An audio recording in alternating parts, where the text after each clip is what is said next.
Well, hello there, and welcome to Joe's Daily Biology Report, where we fill you in on all the news biology. Today we have an interesting story.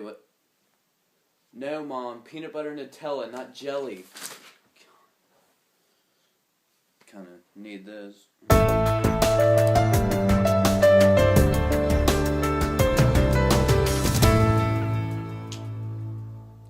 So as I was saying, very interesting story today. It opens up in April of 1983, where a low pathogenic virus is spreading across poultry farms of Pennsylvania. In case you don't know what low pathogenic means, it means that it's a virus, but it doesn't kill the chickens, it mostly just harms them, which is lucky. However, later in the year in November, a different strain of the same virus develops, and it becomes more deadly. So deadly, in fact, that the U.S. Department of Agriculture was called in to contain this disease. Now, at this time in the article, we're introduced to a man named Yoshihiro Kawaka. He is a researcher that works at St. Jude in Memphis, Tennessee. Represent. At this time, Kawaka receives samples from the field to test on the chickens that are kept at St. Jude in his laboratory.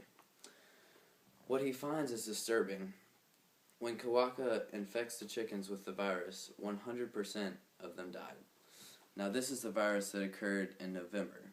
So what's so different from the virus that occurred in November as opposed to the one that occurred in April? Well, it turns out, as far as the actual makeup of the virus, not a whole lot. You see, as it turns out, it only takes one mutation to turn a low pathogenic virus into a high pathogenic virus, which means it is very deadly. From this, Kawaka wondered if there could be a lethal bird flu that mutated into a human disease.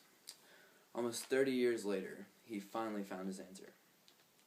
When he combined an avian flu, H5N1, with H1N1 from the pandemic of 2009, he tested it on ferrets, which are often used as human substitutes, and he found that it was highly contagious through just airborne droplets. Before this information could be published, the government caught whiff of it and postponed the publishing because they feared that if it did to people what it did to chickens in the 1983 virus, then it could be a possible bioweapon. Scientists then argued whether any restrictions should be in place upon the research of this disease. Some said that science is the free flow of information, so there should not be any restrictions put on the research. However, others did not want to publish possible ingredients to a deadly weapon of mass destruction. Did you know that after 9/11 there was a great fear that smallpox was going to be used as a bioweapon? So that is why there are now 300,000 samples of vaccines stored across the U.S. Now, however, it does not appear that smallpox could be the killer. It could be this new avian disease. Since no form of this avian virus has ever been exposed to the human body, defense experts are calling Kawaka's H5N1 more dangerous than smallpox. Many scientists recommend an international committee that would regulate or oversee the research that the scientists are doing on the H5N1 virus.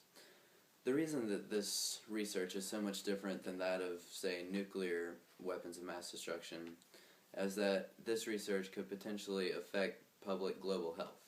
However, one of the reasons scientists say the research shouldn't be restricted is because one of the components Kawaki found conferred transmissibility has been observed in natural viruses.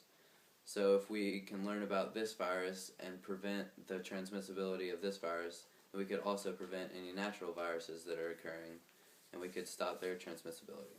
Lastly, this could be an opportunity to prepare and learn about a possible emergency caused by a high transmissible and highly pathogenic virus. So our comment question of the day is, what do you think the restriction should be on studying this virus? I'm Joe Gaddy, and that has been our Daily Biology Report. Thank you. High transmissible and high pathogenic virus. Poultry virus that is